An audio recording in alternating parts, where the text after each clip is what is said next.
without any delay, because you have to catch up. Sindhuja, I request you to play the Mangalacharan.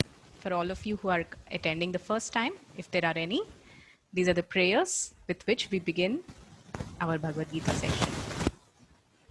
So let us all pray together, invoking the auspicious mercy of the Supreme Lord and the entire Guru Parampara to bless us in this divine study of the most holy book, Srimad Bhagavad Gita.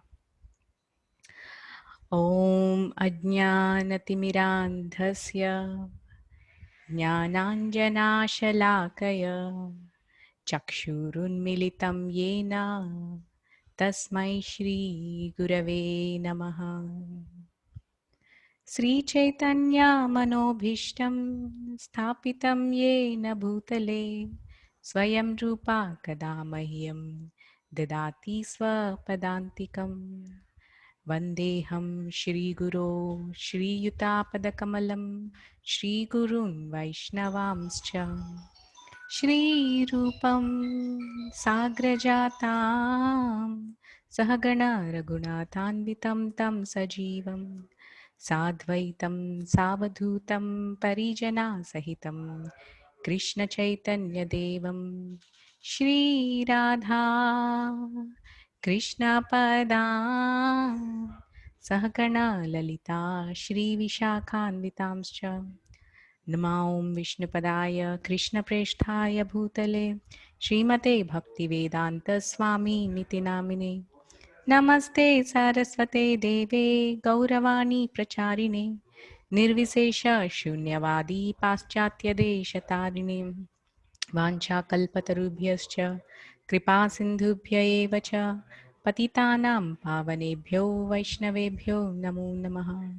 He Krishna Karuna Sindhu Dinabandhu Jagatpate Gopesha Gopika Kanta Radha Kanta Namostute Tapta Kanchana Gaurangi Radhe Brindavaneshwari Vrishabhanu Sute Devi Pranamami Haripriye Jaya Sri Krishna Chaitanya Prabhu Nityananda Shri Advaita Gadadhara Shivasadi Gaura Bhakta Vrinda Hare Krishna Krishna Krishna Hare Hare Hare Rama Rama Rama Hare Hare.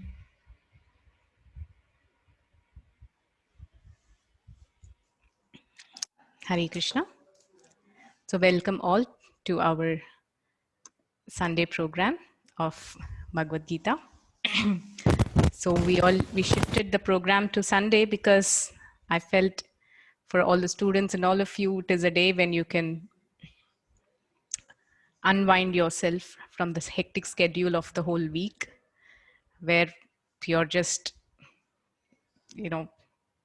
putting in a lot of time and effort in your academics throughout the day. Must be tiring attending so many online sessions. So Sunday is a day where you can be really relatively free because it takes fresh intelligence to absorb spiritual subject matters.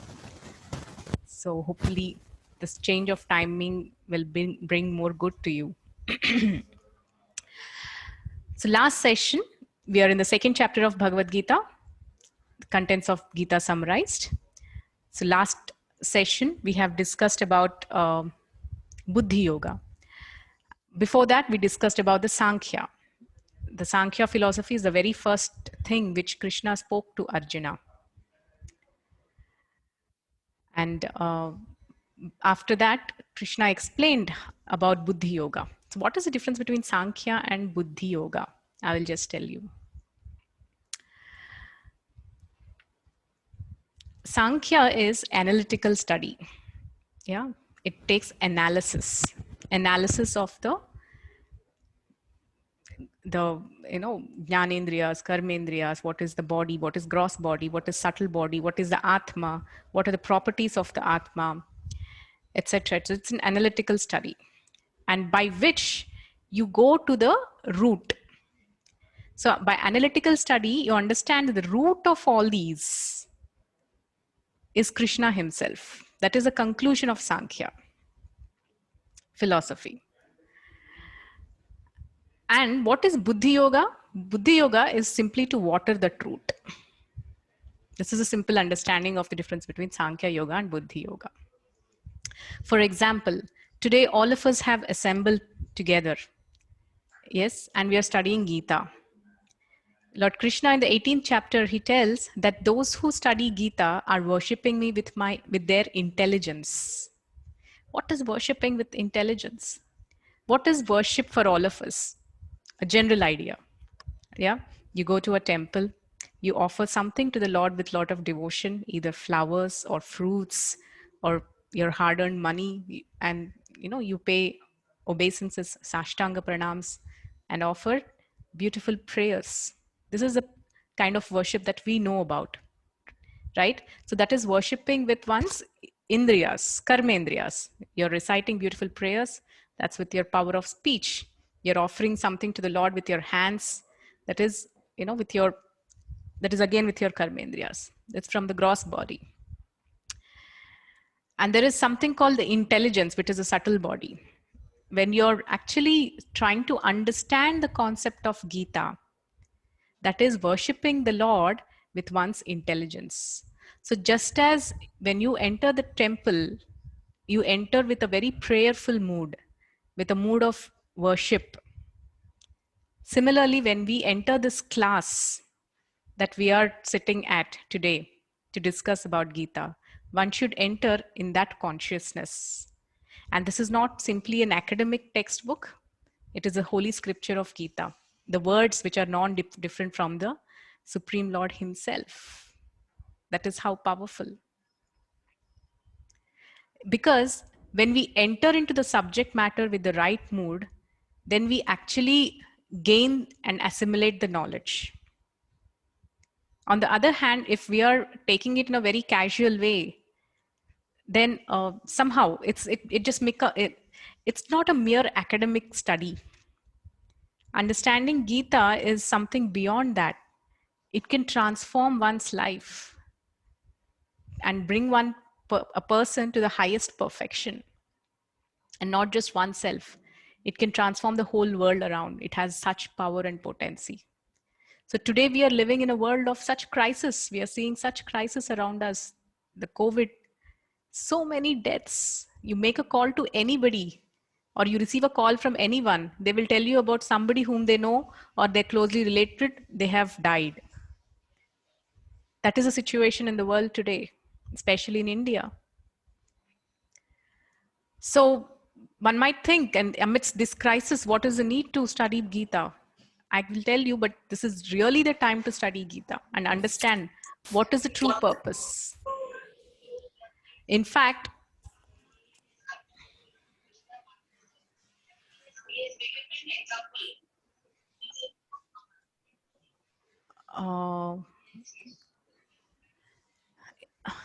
yes, in fact, the Bhagavad Gita, written by Swami Bhakti Vedanta, it was written in the period of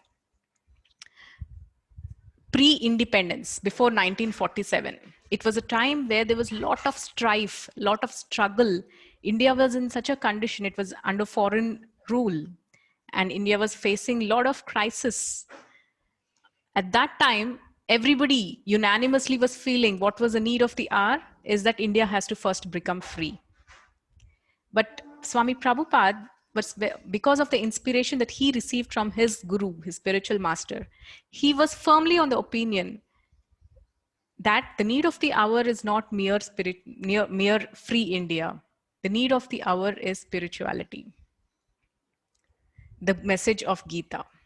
And he really worked on it, and he tried to bring the message into books and to the West.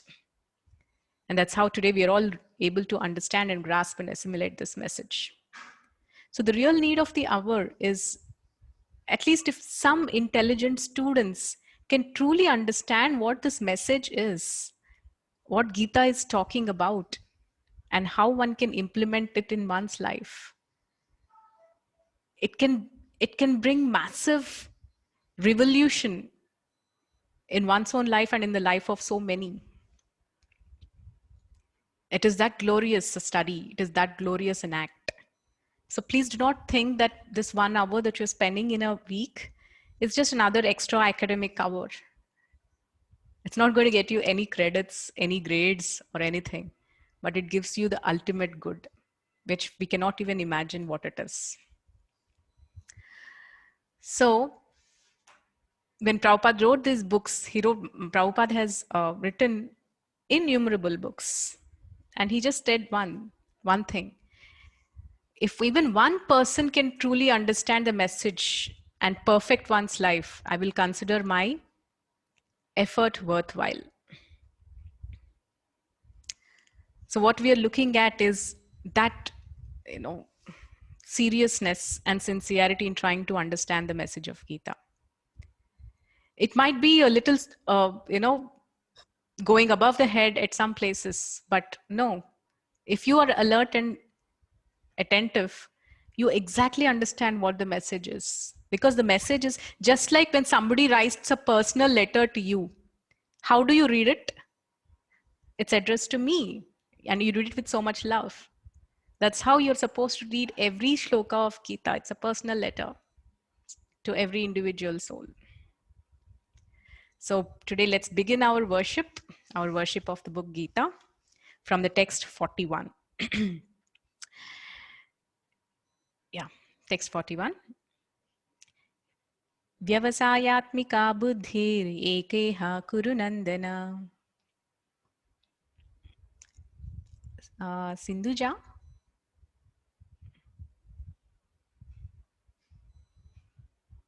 Yes, Mataji. Yeah. Verse 41.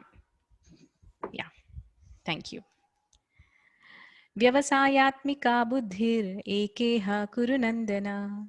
Bahushakha hi anantascha buddhayo vyavasayinam. व्यवसायात्मिका बुद्धिरेकेह कुरुनन्दना बहुशाखा हि अनन्ताश्च बुद्धियो अव्यवसायिनाम्.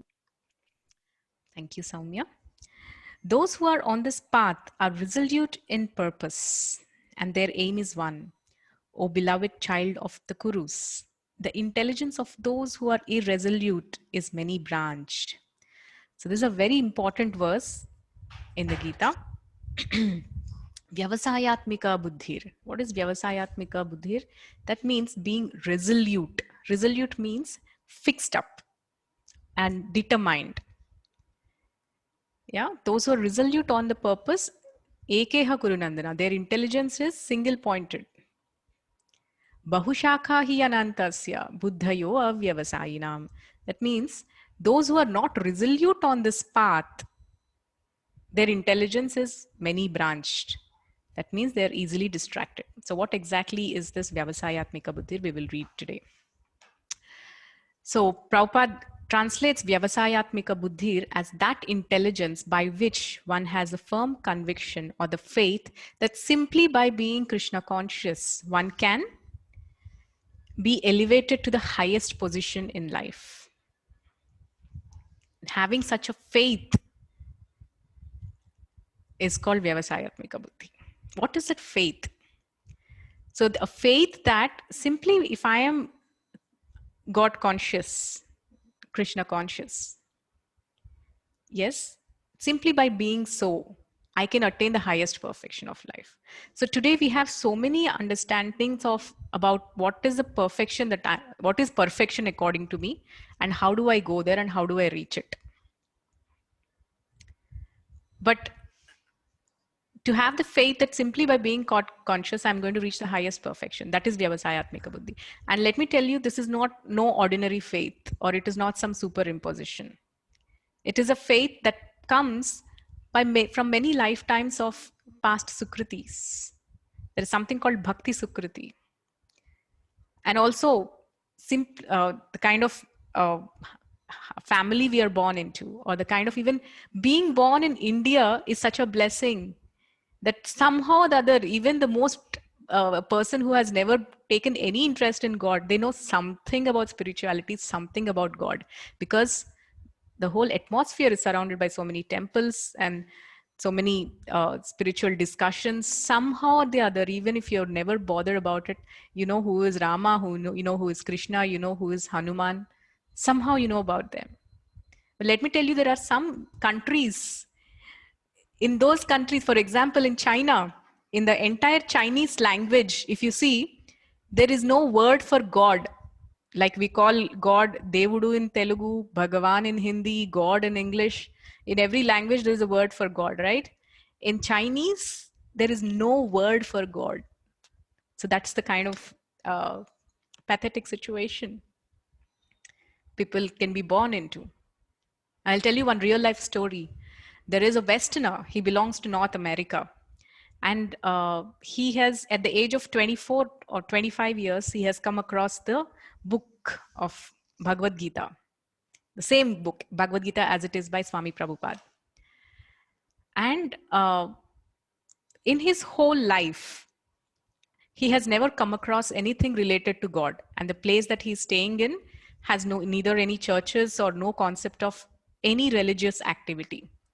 He just was born and he just went about life without any understanding about or having heard of anything about God. But so at some airport, he has received this book called Bhagavad Gita as it is in America.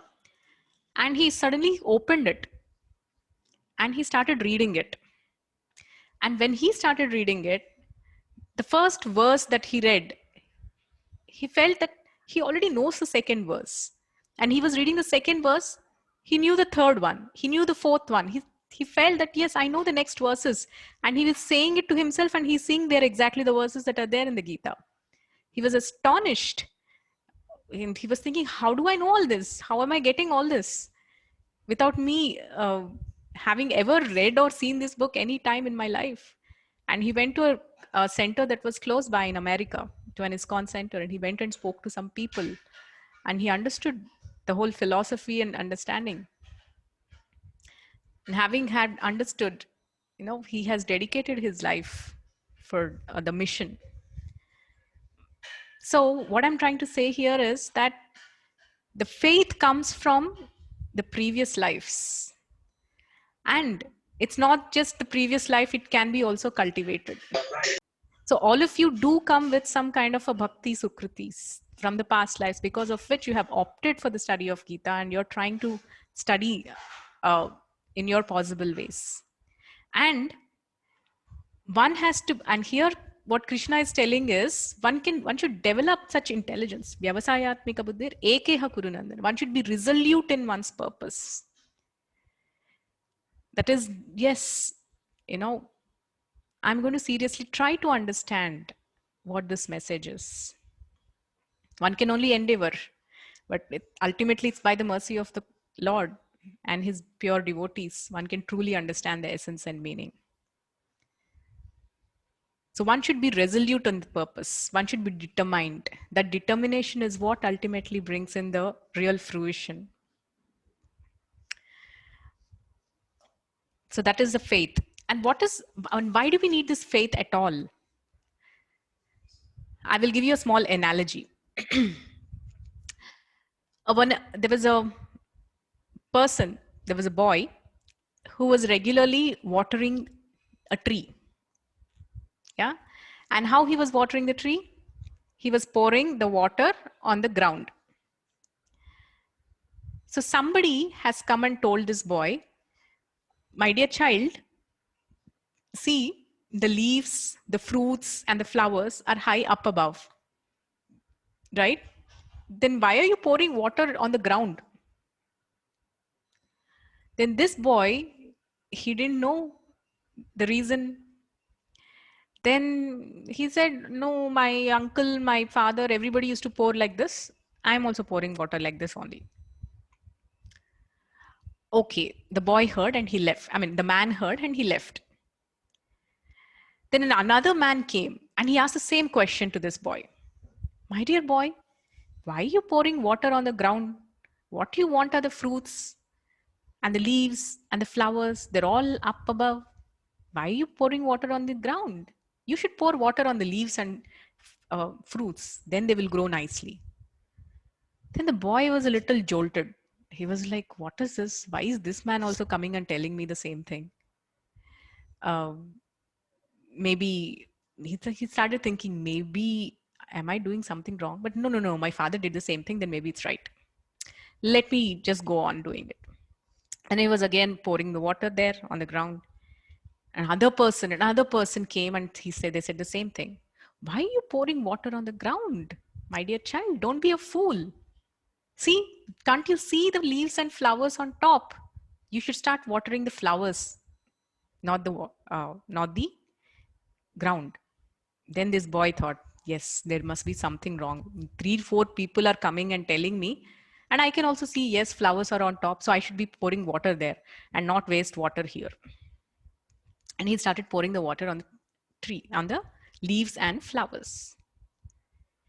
Can anybody answer me why this boy changed his mind?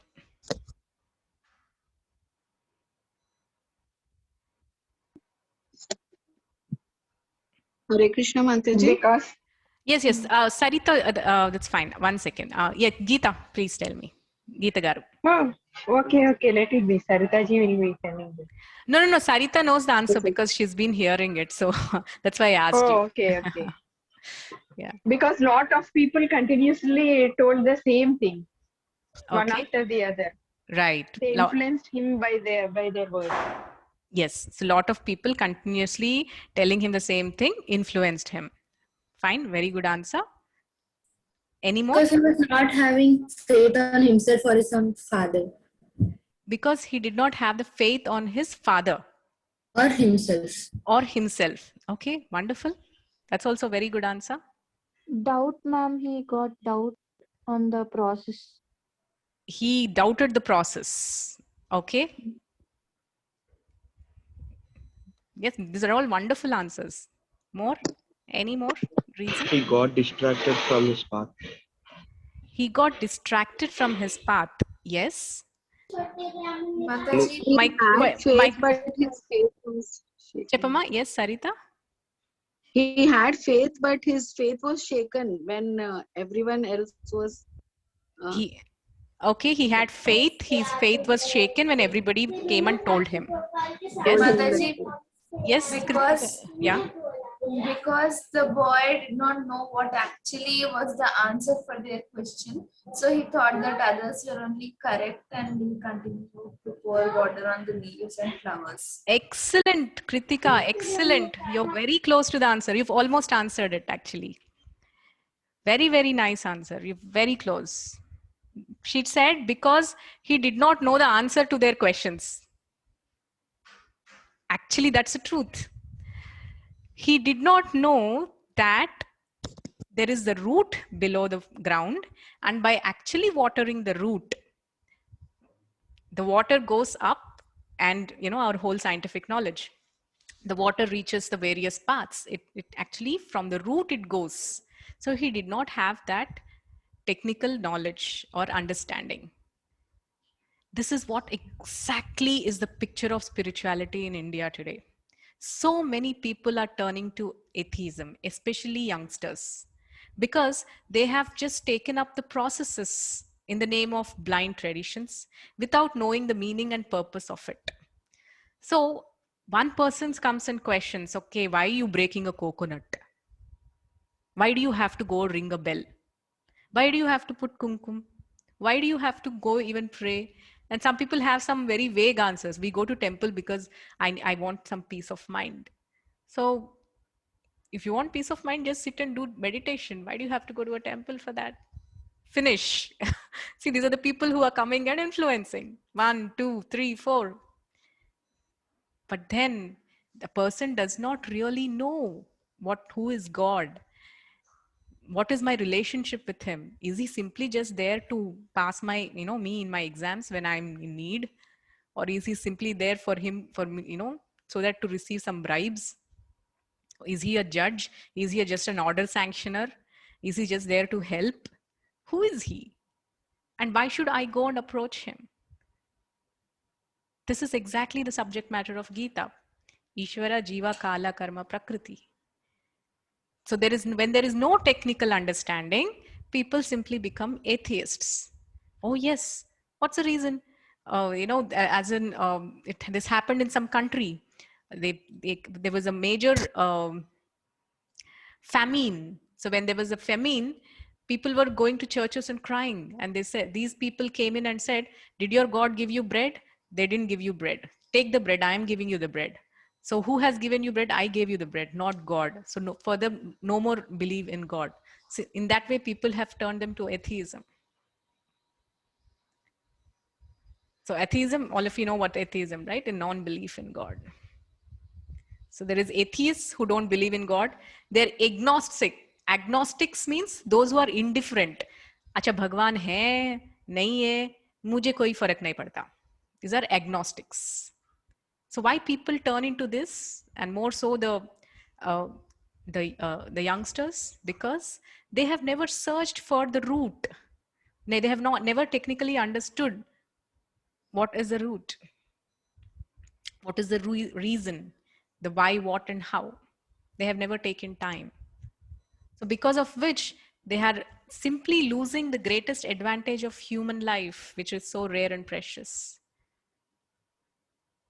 And having lost that advantage, they're simply wasting the life in endeavors in pursuit of things which are available even to animals.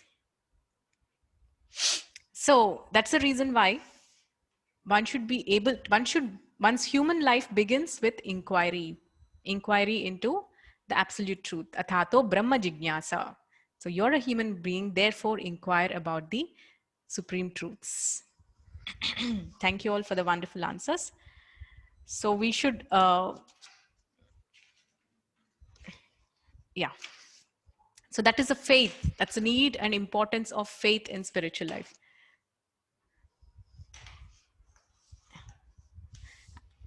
Yeah, and as I said, for some people, how it comes naturally, because Krishna tells in Bhagavad Gita, Bahunam Janmanam Ante Jnanavan Mam Prapadyante Vasudevam Sarvaviti Samahatma Sudurlabhaha.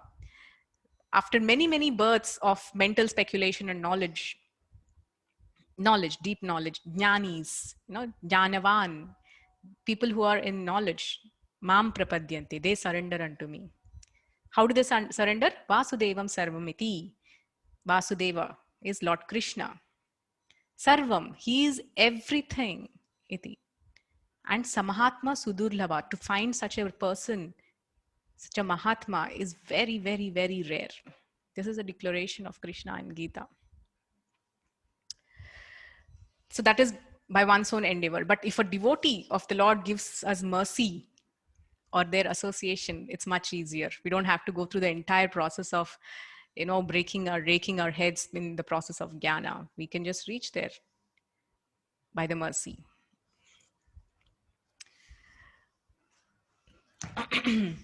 Okay, so we will go to the next verse.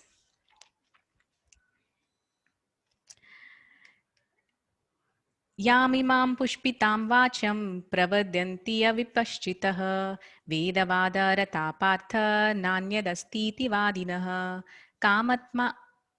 कामात्मनः स्वर्गपरा जन्मकर्म फलप्रदां क्रियाविशेषबहुलां भोगैश्वर्यगतिं प्रति. यामिमां पुष्पितां वाचं प्रवदन्ति विपश्चितः वेदवादारतः पार्था नान्यदस्तीति वादिनः कामात्माना स्वर्गपरा जन्मकर्मफलप्रदां क्रियाविशेषबहुलां भोगैश्वर्यगतिं प्रति. Men of small knowledge are very much attached to the flowery words of the Vedas, which recommend various fruitive activities for elevation to heavenly planets, result in good birth, power, and so forth. Being desirous of sense gratification and opulent life, they say that there is nothing more than this. So, the flowery words, men of small knowledge, basically, again, coming back to the question of why we do what we do. There are people who take the help of Vedas. Like, for example, our 4 Vedas. What are the 4 Vedas? Samaveda, Samaveda. Atharvaveda. Yeah, Rig, Sama, Yajur, and Atharva Veda.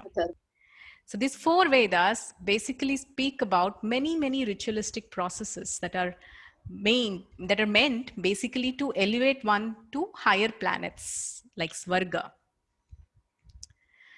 So, but these are very flowery words. So as we know, the Vedic literature consists of the 4 Vedas. Then after the 4 Vedas, there are 108 Upanishads. And there are 18 Puranas. And there are 2 Itihasas. Now, having written all this, Vedavyas has then written a commentary. Sorry, before the commentary, he wrote about something called an encapsulated version of the entire Vedic literature, which is called the Vedanta Sutra. And the Bhashyam, the natural commentary on the Vedanta Sutra, is the Srimad Bhagavatam, which came about later. So, Vedas essentially deal with, the Trigunya. We'll understand what is the three gunas later. Vedas essentially deal with just simply elevating oneself to a higher standard of life. They don't much speak about liberation. Kindly mute yourself. Yeah.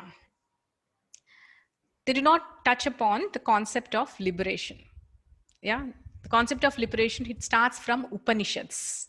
So Vedas mainly deal with elevating yourself to Svarga, heavenly planet. So yesterday I gave you a small food for thought. What is the difference between heaven or Svarga and spiritual world? Can somebody analyze and tell me? I think last week I showed you a big diagram, right, of the spiritual world and the material world and different planetary systems and all. So what is the difference between heaven and spiritual world? Hare Krishna Mataji. Yes. Sarita ji, I'll get back to you. Yeah. We'll just see if anybody else would like to answer. Okay, Mataji. Yeah. Yes, anybody would like to try? What's the difference between heaven and our spiritual world?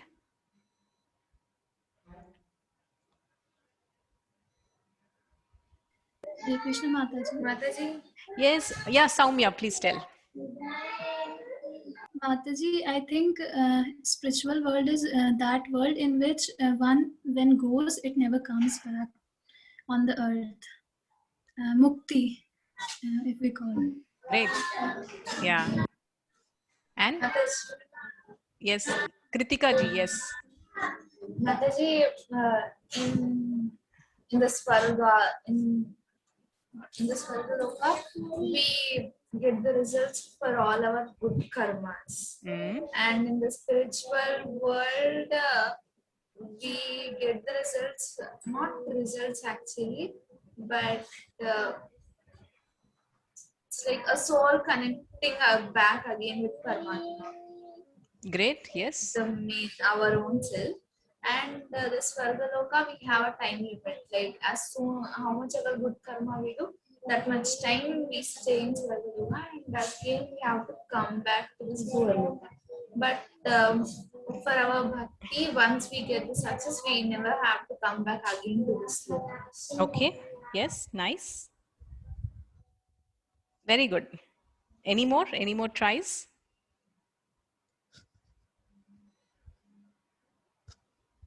Anybody wants to add something to this? The difference between Swarga and spiritual world.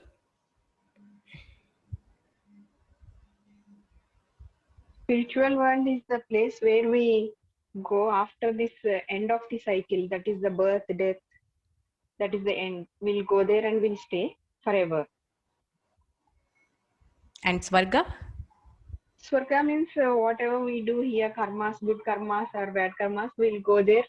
And Swarga means for good deeds, we'll go there and we'll, how much we have that thing, we'll spend the time and again we have to come back. Excellent. Yes. Amazing. I'm very happy to hear all the answers. All of you answered perfectly well. Yes. Swarga or heaven is that planetary system. Of course, it has a very high standard of living.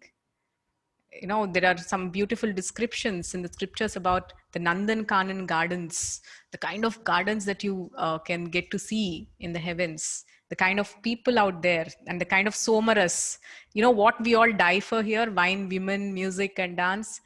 And but then when we indulge in all this, we have to face so many reactions in the earth.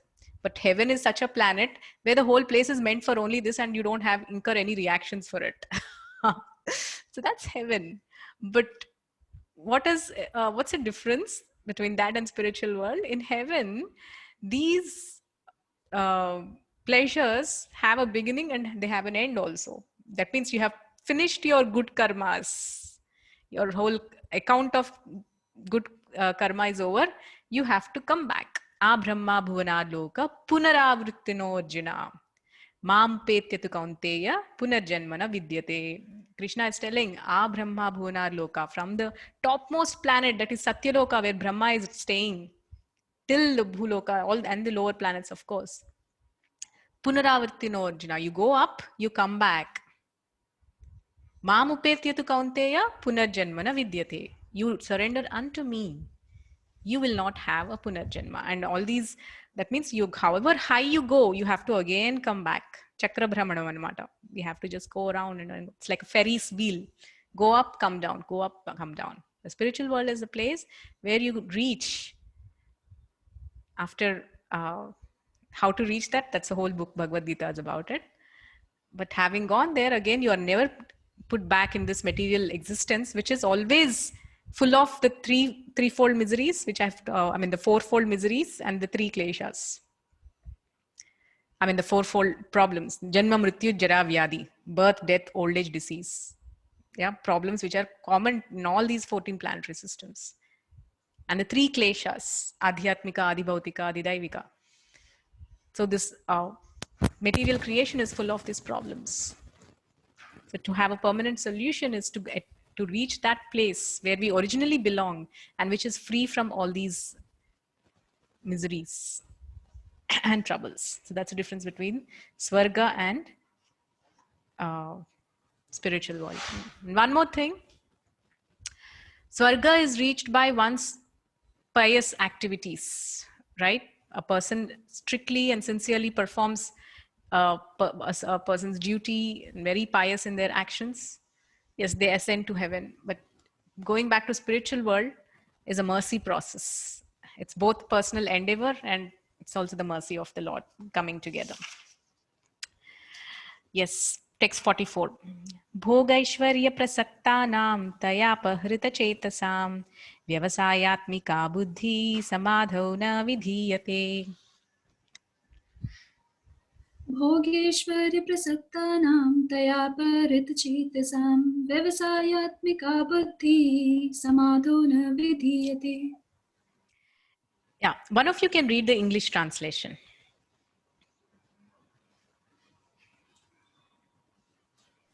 In the minds of those who are too attached to sense enjoyment and material opulence and who are bewildered by such things, there is a lower determination for devotional service to the Supreme Lord does not take place. Yeah, so here Krishna is talking about why is it that in some people the determination does not take place. We also have this a clear understanding, right? For example, Madhumita. So we have had a big, batch in IIT, right? So only few of them have opted for SQ, right? And yes, they did hear, they did understand. Of course, I'm sure for the way everybody answered, I did understand that most of you understood what it is. But why is it few of them could take up and go ahead? Why is that few could not take up? Krishna is giving us a simple answer.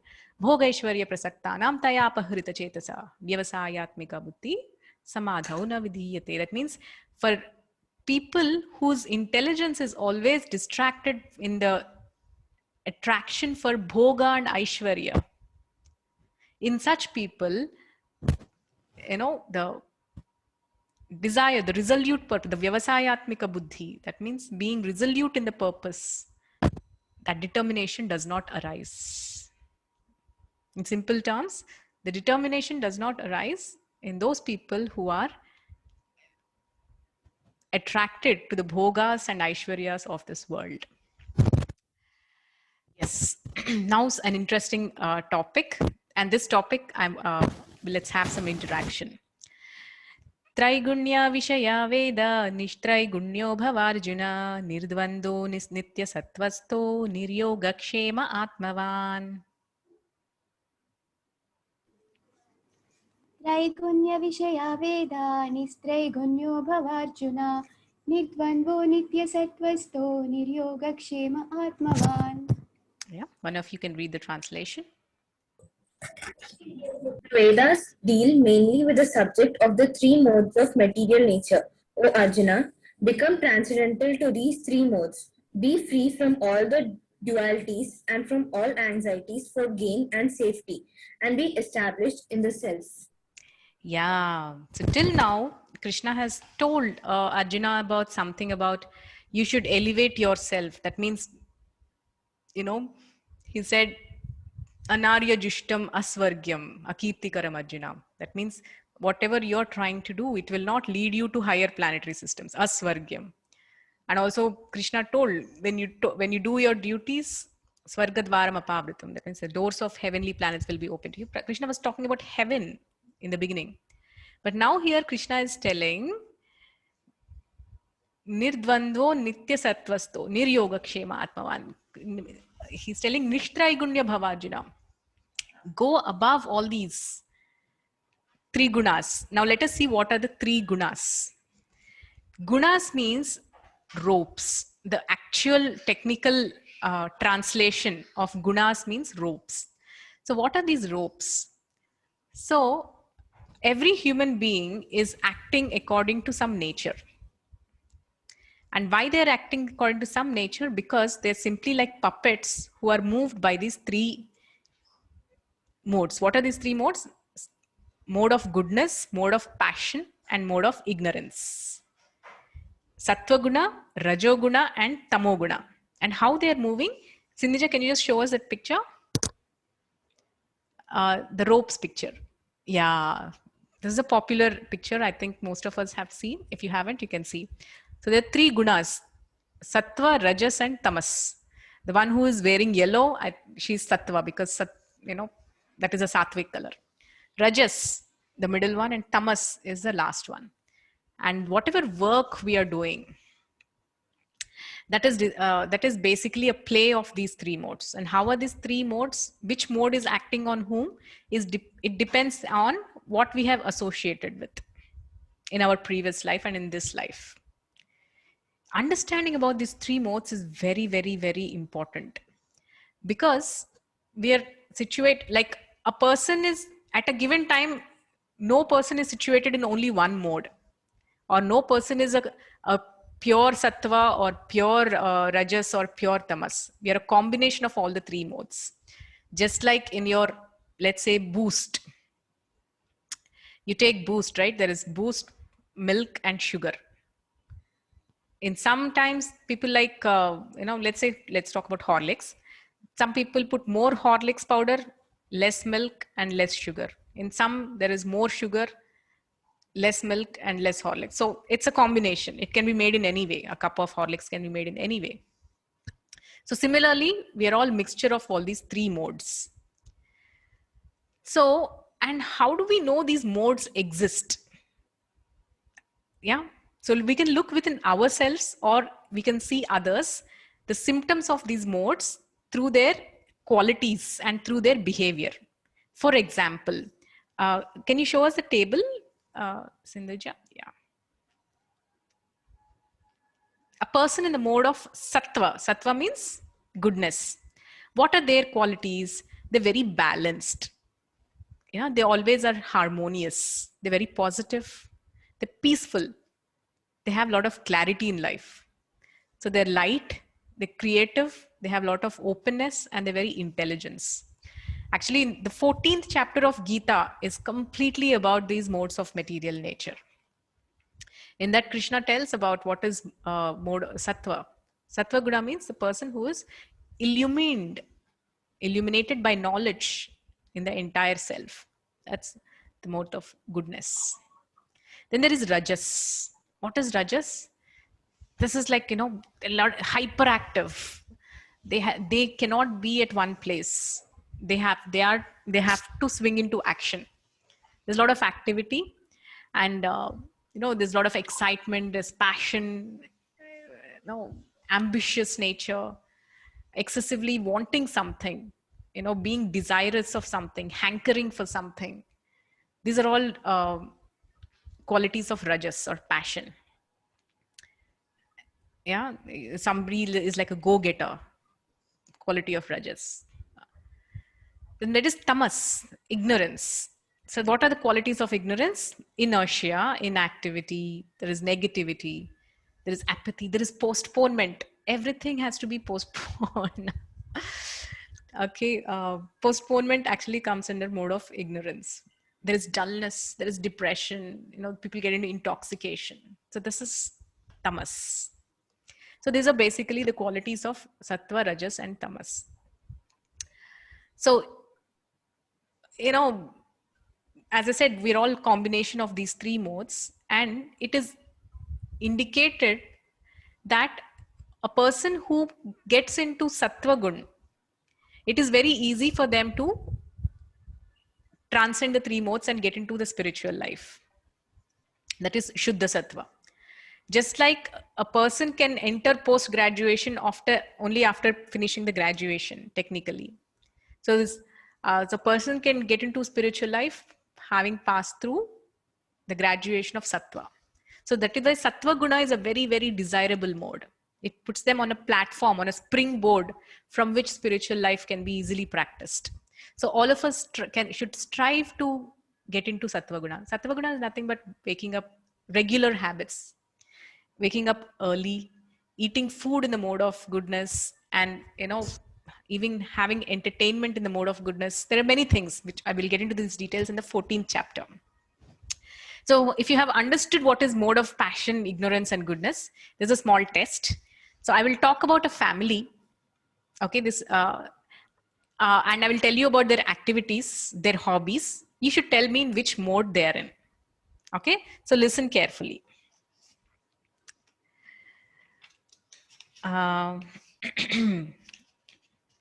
So there is a family.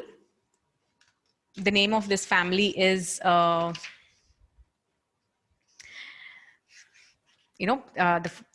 male of the family, his name is John Dull, and the lady's name is Betty Grumble. These are the two members of the family. And they never got married. They lived together in a squalor in a cheap apartment in New York City. John earns by peddling drugs. Religion, they both decided long ago, is something they want to be not a part of. They spend their time sleeping at least 10 to 12 hours a day, or else getting high on drugs, feasting on beer and salami, and languishing in their apartment. For years, they have dreamed about starting a commune in Spain, but it hasn't yet manifested. So in which mode this family is, Mr. Dull and Grumble, Mrs. Grumble? Tamagun. Yes, they are in Tamogun, or mode of ignorance. Very good. So I'll talk about another family here. Here are the family of Bright, Mr. and Mrs. Bright. And they have 2 children. They have a small home, just suitable to their needs, in a peaceful country town. So Dr. Bright is the local MD, a thoughtful, qualified man, respected for doing his job honestly and selflessly. And what is his hobby? His hobby is reading books of philosophy, poetry, and science. And Mrs. Bright, who's the wife, and children, what do they like to do? They do farming and gardening around the house and care for the family cow. They're mildly prosperous people who give thanks to God for the things they had and take their religion as a serious duty. By almost anyone's standard, they would have to be considered exceptionally pious. They don't gamble, and for them, intoxications are strictly prohibited. They don't smoke, and what to speak of liquor, they don't even drink coffee and tea. So basically, these brights are in which mode? Yes, which mode? Sattva. Sattva. Yes, they are in mode of goodness, Sattva Guna. Excellent. So the last I will just talk about it. Of course, you all can guess. They're the Smiths. They're living in the suburbs in a stylish home filled with modern conveniences. Each morning, Larry Smith gulps down breakfast in time to fight traffic of the office. There he sits all day dealing with different headaches, as he calls them. Mode of passion, basically, they're all workaholics. They cannot stay stable. A hard job, but worth it, he figures, since it lets him afford the luxuries he enjoys and still have some money left over for the stock market and some rather shady business schemes he has going on the side. Money is the honey for him. And his wife, let's see what his wife says. Gloria, his wife. She wakes up in time to see that the two older children look decent because family prestige is important to the Smiths. Yeah, and sends them off to school. And she spends most of her day with the baby, the one we didn't expect, says Larry. Either Gloria is in the house with the TV going in the back in the playground. I mean, TV going on in the background, or in the playground with other housewives and children, or in the beauty salon, or sometimes it seems like forever shopping. All day, the Smiths are active, on the go. At night, they relax, but sometimes their minds are just so wound up that they can't get a good night's sleep. They squabble with each other, and sometimes they're depressed, but as Larry jokingly philosophizes, there is no problem. Okay, so it goes on this way. So this is a family in the mode of? Rajas. Yeah, mode of passion. Actually, these families in the mode of passion, they also give charity in a way that actually in the 14th chapter, Krishna speaks about charity in the mode of goodness, charity in the mode of passion, charity in the mode of ignorance. Some people sometimes give charity just because they want to show off, because, I want my name to be written. Sometimes, they say on the temple also, I want my name to be written. That's why they give the charity. That is charity in the mode of passion. They're very much bothered about a good name and fame through any activity that they do, even charity that they do. So that's passion. So these are the three gunas. So Traigunya Vishaya Veda. All the Vedas are dealing with these three gunas. So what Krishna is telling, Nishtraigunya Bhava Arjuna. But Arjuna, you don't get into these three modes. You transcend these three modes. And Nirdvandvo Nitya Sattvasto Niryoga Kshema Atmavan. Nirdvandvo means get over all the dualities. What are the dualities? The dualities of failure and victory. The duality of happiness and distress. The duality of joy and sorrow. These are all dualities of life. But don't get caught up in these dualities. Transcend these dualities. Yeah, Nitya Sarvastvo, Nitya Sattvasto, Niryoga Kshema Atmavan. Also don't get into the anxieties. And Atmavan, and just be established in the self. This is Krishna's suggestion to Arjuna. Yes, 46. यावानर्थ उडपाने सर्वतः सम्प्लुतोदके तावान् सर्वेषु वेदेषु ब्राह्मणस्य विजानतः. यावानर्थ उद्पाने सर्वतः सम्प्लुतोदके तावान् सर्वेषु वेदेषु ब्राह्मणस्य विजानतः. All purposes served. Yeah, one of you please read the translation. All purposes served by a small well can at once be served by a great reservoir of water. Similarly, all the purposes of the Vedas can be served to one who knows the purpose behind them. Yeah. So, what is the purpose behind all the Vedas? So, Krishna himself tells in the 15th chapter, Vedaischa sarvair ahameva vedya. That is Vedanta krit, Veda vid, Veda. That is Vedaischa sarvair ahameva vedya. That is from all the Vedic literature, what is the purpose of it? I am to be known. So Krishna is telling this to Arjuna. So if we do not understand that this is the purpose of Vedas, there is so much of time we'll waste in trying to getting caught up with the nitty-gritties, and especially the flowery words. For example, if there is no guidance for me on my own, I just open the book Rig Veda or Samaveda. Do you think I will get something out of it? Or rather, if I try to understand it with mere Sanskrit language, I will be lost. I will be thinking, oh, maybe, yes, if I do this Jyotishtoma sacrifice, I will go to a higher planet and spend my time happily there. So let me get into it. And I'll start doing Om, tsh, tsh, tsh. But, so that's how a person wastes time. That is the reason why we should tad vidhi pranipatena pariprashnena seveya. We should approach a bona fide guru who understands what is the purpose of Vedas and how to attain to that purpose. So what is that purpose? Vedascha sarver ahameva vedya. To understand and know who is Lord Krishna, the Supreme Personality of Godhead. That is the purpose of Vedas. 47th verse. This is a very, very famous verse which we have heard right from our childhood. Karmanyevadhikaraste ma phaleshu kadachana ma karma phala heturbhur ma te sangostva karmani. कर्मण्येवाधिकारस्ते मा फलेषु कदाचन मा कर्मफलहेतुर्भूर्मा ते सङ्गोऽस्त्वकर्मणि. One of you, please read the translation.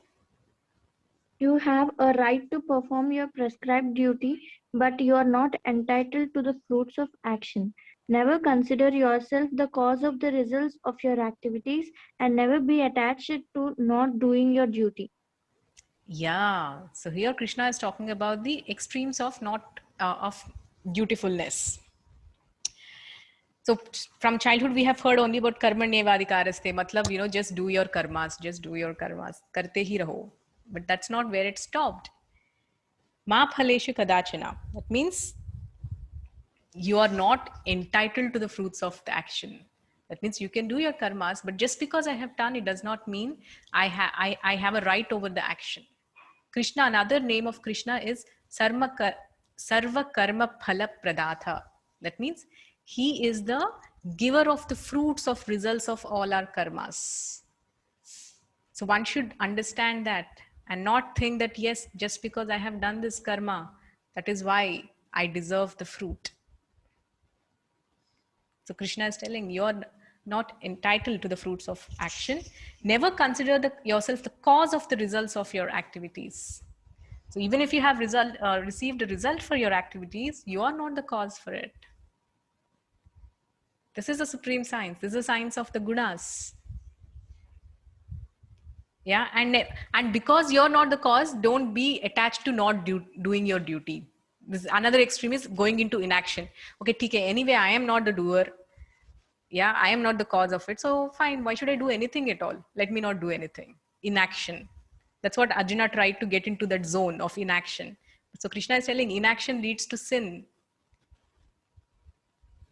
So do your duty, but don't think that you're entitled, to the fruits of action. And just don't think that you're the cause for the action.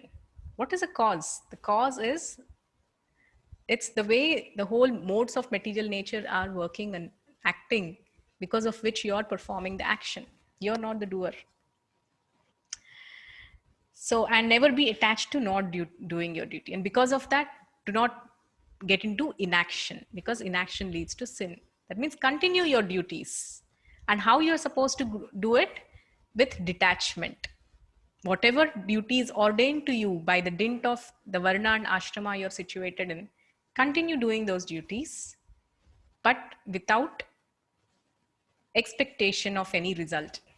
It is called disinterested obligatory duties.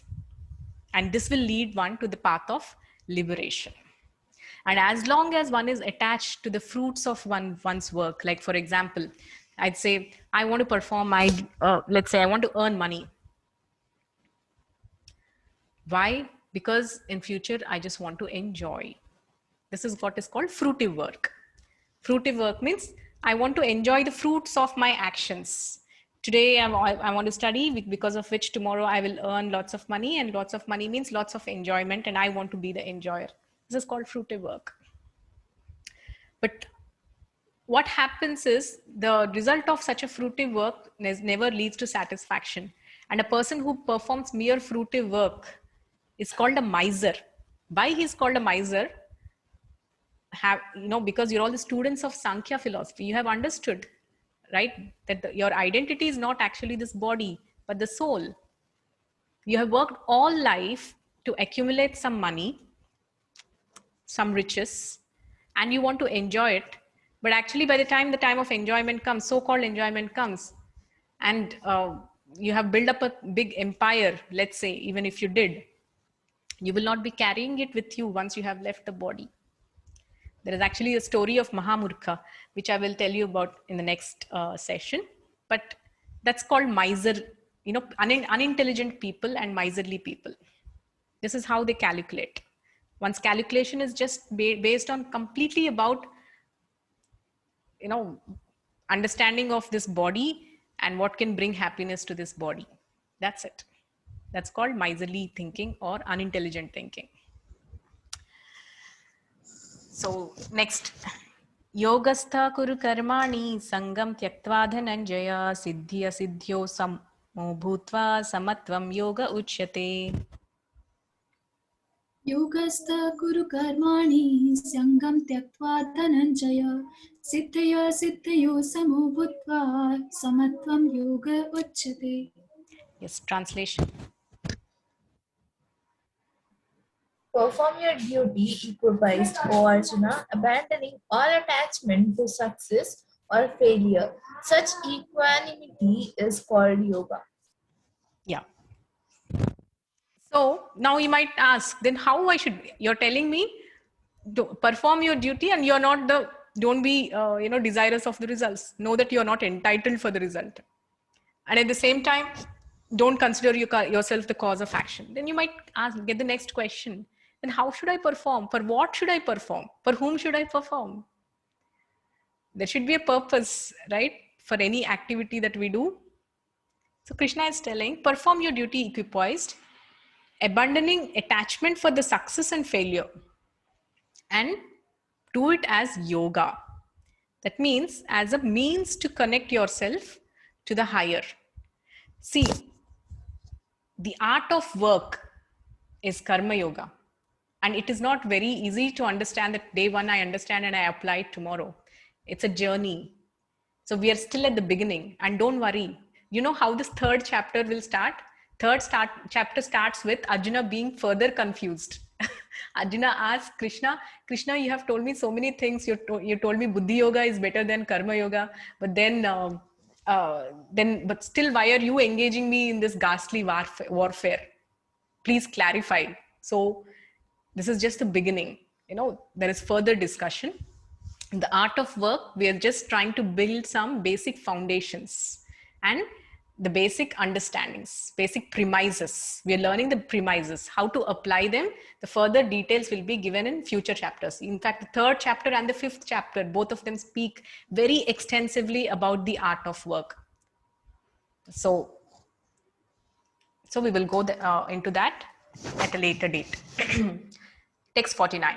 Durena hyavaram karma buddhi yoga dhananjaya buddhau sharanam anvichya kripana phala hetavaha. Durena hyavaram karma buddhi yoga dhananjaya buddhau sharanam anvichya kripana phala hetava. Yes, translation.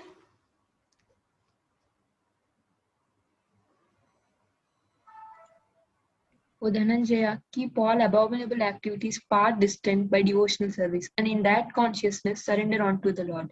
Those who want to enjoy the fruits of their work are misers. Yeah, this is what exactly I was telling about. Those who simply want to work because they want to enjoy the fruits of their actions are simply misers. Why they are misers? Because the fruits of their one's activities are finished once their life is finished. Once their body is finished. So in that way, Krishna is encouraging Arjuna to perform devotional service. Yeah. Keep all the abominable activities far by devotional service, and in that consciousness, surrender unto the Lord. So what are the details of this? we will get to know in the future chapters. What is work in devotion? What is work as a duty? And there is a difference between these two in terms of how they are performed and to what destination they take us to. Yeah. Text 50. Buddhi yukto jana jahatiha ubhe sukrita dushkrite tasmad yogaya yujyasva yoga karmashu kaushalam. बुद्धियुक्तो जहाति उभे सुकृत दुष्कृते तस्माद् योगाय युज्यस्व योगः कर्मसु कौशलम्. Yeah, so in the previous verse, Krishna is telling about encouraging Arjuna to perform work that is devotional. Yeah. So, translation, one of you read the translation. A man engaged in devotional service rids himself of both good and bad reactions even in this life. Therefore, strive for yoga, which is the art of all work. Yes. So, why is Krishna encouraging Arjuna to perform devotional service? Because that will rid one of both good karma and bad karma. Why should a person rid oneself of good karma and bad karma? Because both are binding. You perform good karma, there will be a reaction, a good reaction. But to enjoy that reaction, you have to still come back and be in the cycle of birth and death. Okay, you perform a bad karma, okay, you have a bad reaction, and to suffer that reaction, you have to come back. But both good karma and bad karma are not desirable because they still put you in the very material world. It does not take you away from the material world. It does not help you transcend the material world. So good karma or bad karma, both are like, a golden chair or an iron chair that is holding you back. It does not make a difference which kind of chain you're bound by, but still you're bound. So that is why Krishna is encouraging Arjuna, strive for yoga, strive for yoga. 51, last two things. Karmajam buddhi yukta hi phalam tyaktva manishinah janma bandha vinirmukta padam gacchantya namayam. कर्मजं बुद्धियुक्ता हि फलं त्यक्त्वा मनीषिणः जन्मबन्धविनिर्मुक्ता पदं गच्छन्त्यनामयम्. Yeah, translation. By thus engaging in devotional service to the Lord, great sages or devotees free themselves from the results of work in the material world. In this way, they become free from the cycle of birth and death and attain the state beyond all miseries by going back to Godhead. Yeah, so this is what is the real freedom that Krishna is speaking about. By thus engaging in devotional service to Lord, great sages or devotees free themselves from the results of work. So we all are so desirous of freedom, right? Like now, because of the corona crisis, we are also encaged in our own homes. Yeah, and even if we go out, our freedom is so limited. We're just waiting for the time when I think some country like Israel has celebrated a day of no more masks recently. If you had seen the news, they have just shunned the masks out of the country. Probably they have gotten over the epidemic. So right now, the freedom which is there in all of our minds is when is this pandemic going to end so that we can go back to our regular selves. So, but is this real freedom? It's a relative understanding of freedom because of the condition we are put in right now. Because pre-corona is that everybody is feeling that we are totally free. Everybody had their own understanding of freedom at that point also. But right now, our understanding of freedom is something else. So this is a relative understanding. There is something relative and there is something absolute. Relative means something that depends on the time, place, circumstance, and the definition varies. For you, freedom might be right now just to get out of this COVID crisis and just walk around the roads free without a face mask. Currently, this is your definition of freedom. And sometimes we think the birds flying so high, wow, they are just flying without any inhibitions. They're so free. But do you know how much of suffering the bird goes through? They have to just search the whole day for a few worms to fill their stomach. They're not experiencing that freedom which you're thinking that they are experiencing. So this whole understanding of freedom is very relative. Yes, and Of course, there are so many fights that are fought in the name of freedom, like free India, yeah, freedom for women's freedom, especially. These are all very feminist thought processes. So all these are very relative understandings of freedom. But how much ever you're trying to free yourself, you're still bound by three ropes, three magic ropes. What are those? The ropes are goodness, passion, and ignorance. These three modes or ropes are binding you. They're invisible ropes. You cannot see them, but they're holding you back and they're chaining you to this material world. The biggest thing is there is a jail that has been constructed in Andaman and Nicobar Islands.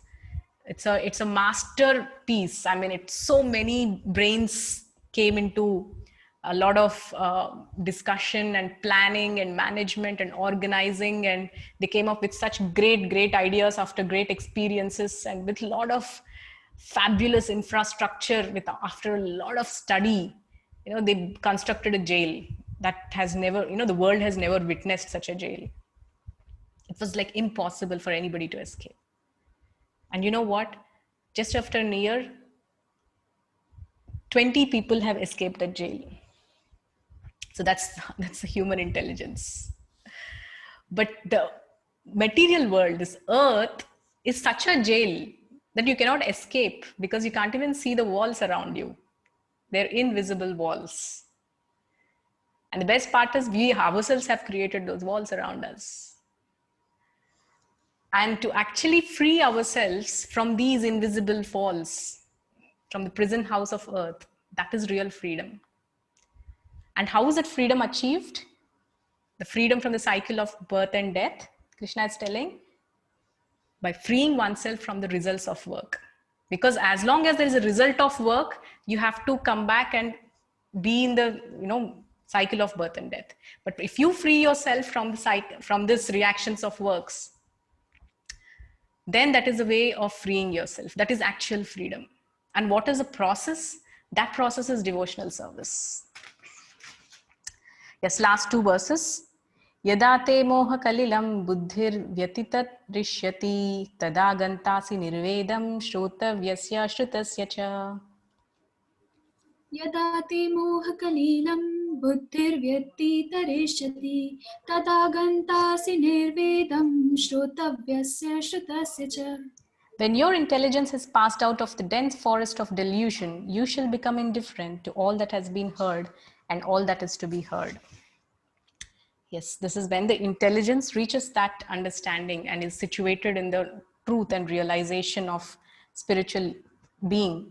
Then you have when you have crossed this dense forest of delusion. Delusion means a person is always living in an illusion of what they have heard from unauthorized sources, because we form conceptions about what should be the goal of life based on what we have heard from unauthorized sources. But so the intelligence should cross that forest of delusion, and that is when you will become indifferent to all that is heard and all that is to be heard.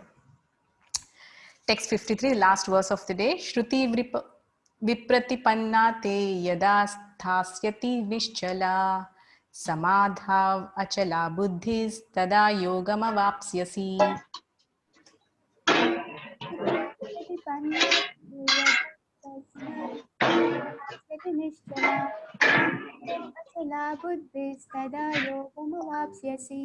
Yes.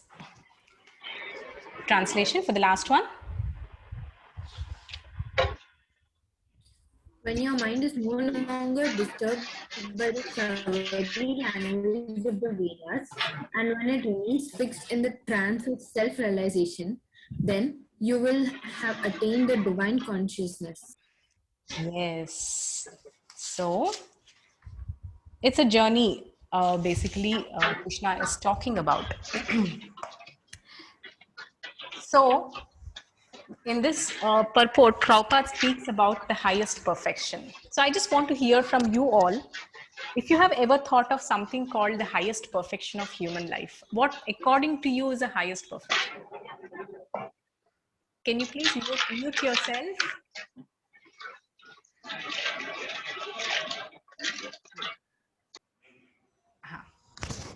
So what, according to you, is the highest perfection? Highest human perfection?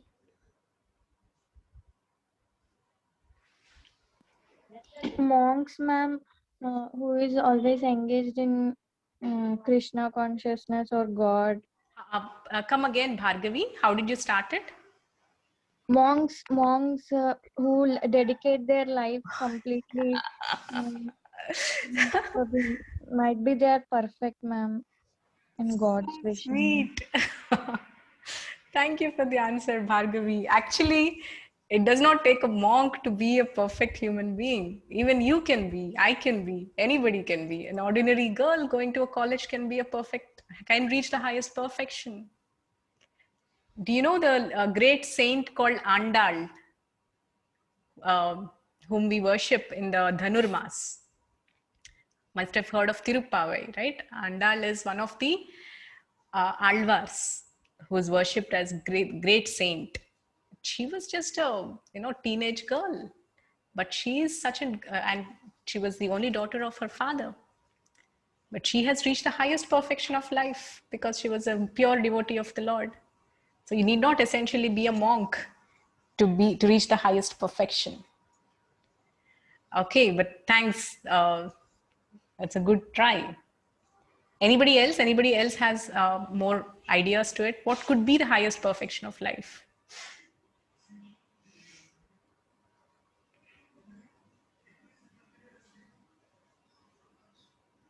You all know about... Yeah, yes, Anshu? Getting rid of the life and death cycle. Yes, crossing over the cycle of birth and death. Okay, that's very nice understanding. It's a good... Yes? Any more? So what you spoke about is basically liberation. Yeah? Okay. Any more additions?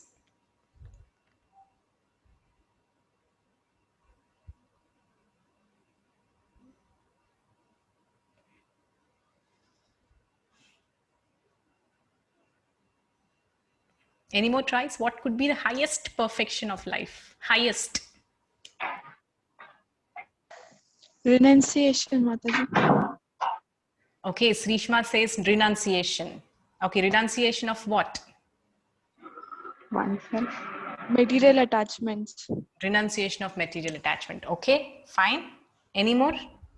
Mataji, leading a life of Krishna consciousness and trying to spread Krishna consciousness, Mataji, trying to teach someone and trying to motivate others for getting into the path of Krishna consciousness. Okay, yes, you're talking about the activities. I'm talking about the stage. Okay. Yeah, that's a very nice understanding. Sanjana? While doing the duty once, okay, performing the day-to-day duties, and also conscious about the God simultaneously. Without leaving our duties, we have to do our duties, whatever we are doing. At the same time, we should be conscious about God. Okay. Yeah, so you're talking about the process, the yoga. You're talking about the process. Yeah. So what is it? Highest perfection. Okay. In our life, So like the gopis. yeah. Chepama, evaru? Kritika, yes.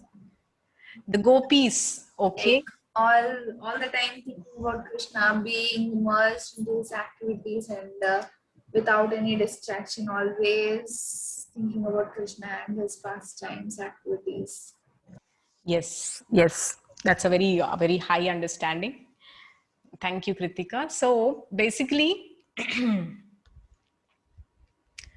there are 4 purusharthas which we might have heard right from childhood, or even if you ask any of your parents or uncles or relatives, they'll tell you what are the 4 purusharthas which we are all striving for. What are the 4 purusharthas?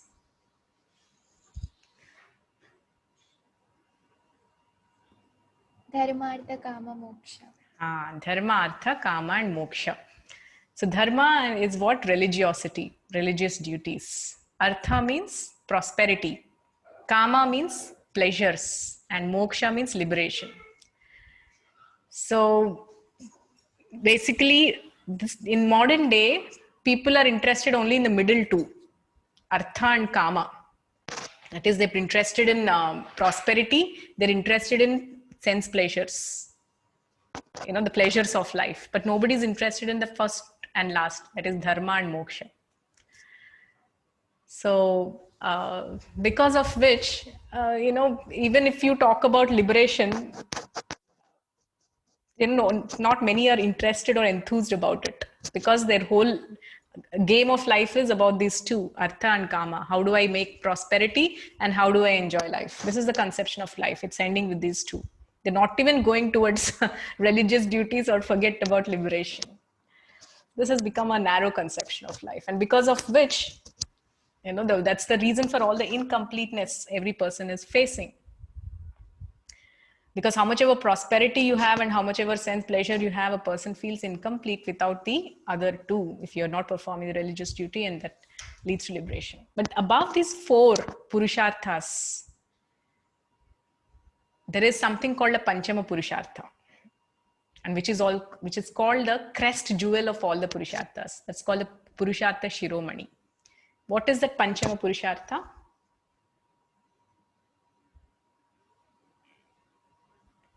Anybody knows?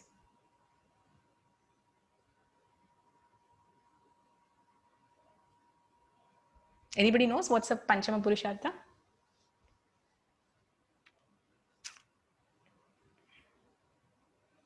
Hey, come on. Somebody should be knowing it. Maybe bhakti. It's called Purushartha Shiromani. Devotional service. Devotional service. What is the name of it? What is the title? I know, but I'm not getting.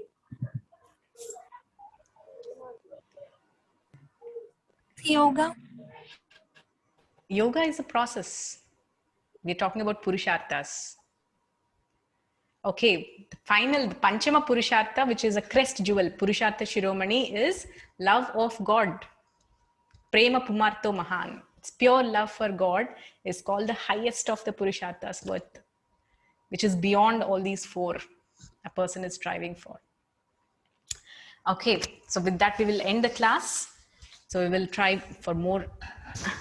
Next week we are going to discuss about the final section of the 2nd chapter, which is Atma Rama. Any questions? Any discussion? Mataji, I wanted to remember God whenever I want eat or drink something, but I couldn't remember. I'm trying this from past 1 week, but in the morning I remember, in the afternoon I'm forgetting, and again before I sleep I remember. Are there any can you help me in making me remember God? Yes, Bhargavi, very nice endeavor.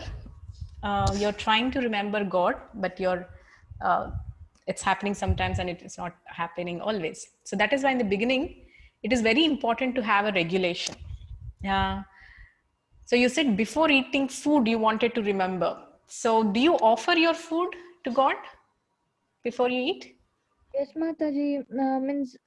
We all sit together and my father gives Brahmarpanam. We say that and then we start eating. But personally, when I am alone, I'm not remembering. But after eating, I suddenly remember Mataji. And then I'll say Hare Krishna. But I feel bad that I did not remember at first. Yeah, so basically the whole Vaishnava way of living is designed in such a way that every activity reminds us of the Supreme Lord. For example, when you cook, it can actually start with the consciousness of, even when you're buying vegetables, you're buying the vegetables to cook for the Lord. When you're cooking, you cook for the Lord. And when you cook, after you finish cooking, you have a separate plate for the Lord and separate, nice vessels in which you transfer the bhoga. I mean, bhoga means that which is vegetarian, prepared without onion, garlic. In the beginning, you can start with simply offering a glass of water, or you can simply offer a fruit like apple, mango, anything you offer with love. The Lord accepts. See, the best way of remembering is by building a connection. How do you build a connection with somebody? By exchanging, yeah, by offering something. So you want to make friendship with someone. How do you start? You give something, right? First you talk sweet words. So over the phone, maybe if you meet, you give something, you offer something. So that's what Krishna is also telling. That is patram pushpam phalam toyam yo me bhakti upahritam. That is patram. What is the best leaf you can offer Krishna? Tulsi. Pushpam, any flower except mandara. Red mandara you're not supposed to offer to Krishna. Phalam, any fruit. Toyam, or you offer at least water. Any of these items, just offer with love and devotion. That's such a beautiful remembrance of the Lord and beautiful exchange, in fact. And you offer it to the Lord, to any photograph of Lord Krishna, and say, please accept. And just chant the Mahamantra once and accept it as a Mahaprasadam. So it's like, it is said, just like sometimes now we give some sweets or something in a box to our neighbor. So when the neighbors return it to us, how do they return? They also put something, a small piece of cake, or they put another laddu or something nice and they give us back, right? Similarly, you offer Krishna with love, some water or fruit. Then what he gives back is his Mahaprasad. What does it Mahaprasad contain? Mahaprasad contains that love, that Purushartha Shiromani I'm talking about. That is derived out of these kind of exchanges and mercy of the Lord. So Krishna reciprocates by giving that pure love and his mercy, all packed in that Mahaprasadam. So how do you remember a person? By doing practical activities. Start with some practical activities. One is chanting his holy names, daily chanting a fixed number of rounds. That is why in Kali Yuga, Kali Yuga, you cannot depend much on mind. That, okay, I will just sit back and think that I am thinking about God. Do something practical. That is why chanting of the holy names, that too loud, is recommended for the people of Kali Yuga. So every day have a prescribed time where you can chant the holy names of God and do your duties in that consciousness. That is, when you're cooking, you offer it to the Lord. And whenever you're studying, you can remember the Lord before your studies. That, my dear Lord, start with a short prayer. Hey Krishna, I'm doing these studies or this education for your pleasure. So, and I wish to offer my results of my education to you. And really, when the results come, the results might come in the form of money, or the results might come in the form of a position. The results might come in the form of anything. You can offer that in the service of the Lord. So this is exactly the process of yoga. This is the process. And remembrance, how is it brought about? Simply by, in a day also take out time to read the scriptures, like read Bhagavad Gita or Bhagavatam. Automatically you'll remember God. So Krishna tells that Rasoham apsyu kaunteya prabhasmi shashi shuryayo. That is, I am the taste in the water. In the later chapters, Krishna tells, I am the taste in the water. When you drink water, you feel satiated, your thirst is quenched. Why does it get quenched? And there is a taste of water, right? Which we cannot explain, but we need it. And the kind of satiation we feel when you drink water. What is Krishna telling? I am the taste in that water. So you have innumerable ways of how to remember Krishna when you read scriptures regularly, when you chant his holy names regularly, and offer whatever your duty as an offering to the Lord, mentally or physically. I hope that could give you some glimpse or some starting point, Bhargavi. Hare Krishna. Yeah. Yes, Vaishnavi. Mataji, I'm just curious, why shouldn't we offer the red hibiscus to Krishna? Because I regularly offer that. Acha, red hibiscus. Okay, it's just an induction in, see, there is something called Narada Pancharatrika Vidhi. Whenever we do some worship now, we have to worship as per the vidhis that are given in the Shastras. Yeah. It is said, Shruti Smriti Puranadi Pancharatrika Vidim Bina. That is, without the vidhis that are mentioned in the Pancharatrikas. If you perform something, utpado, that it creates a lot of disturbance to us in society. Okay, anyway, the injunction that is given in the Shastra is that a red hibiscus flower is a representation of mode of passion. So that is why it is not offered to the Lord of Krishna. It's nice. Krishna likes all sattvic stuff. That's why Krishna is called Navanita Chora, right? He likes butter. So butter, can you tell me what is the taste of butter?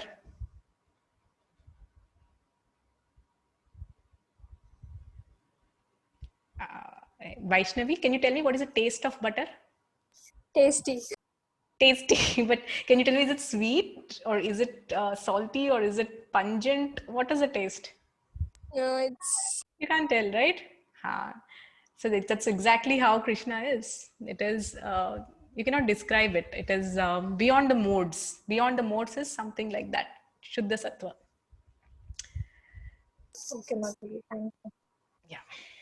Hare Krishna, Mataji. Yeah. My name is Rashmi, Yes. and I have a question. Yes. This is regarding this Ekadashi. When we when we have our periods and all that, I want to understand how do we perform Ekadashi. What are the do's and don'ts for Ekadashi?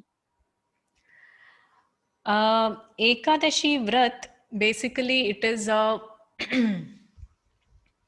it comes twice in a month. It's the 11th day of the calendar. So Ekadashi month, Ekadashi day is a day that is meant to keep aside, to exclusively engage ourselves in activities that bring us closer to the Lord. So that is called Upavas. Upavas, technically, Upa means close, Vas means staying close. So the activity that keeps us and makes us stay close to Lord is Upavas. That is Ekadashi Vrat, the actual essence of it means.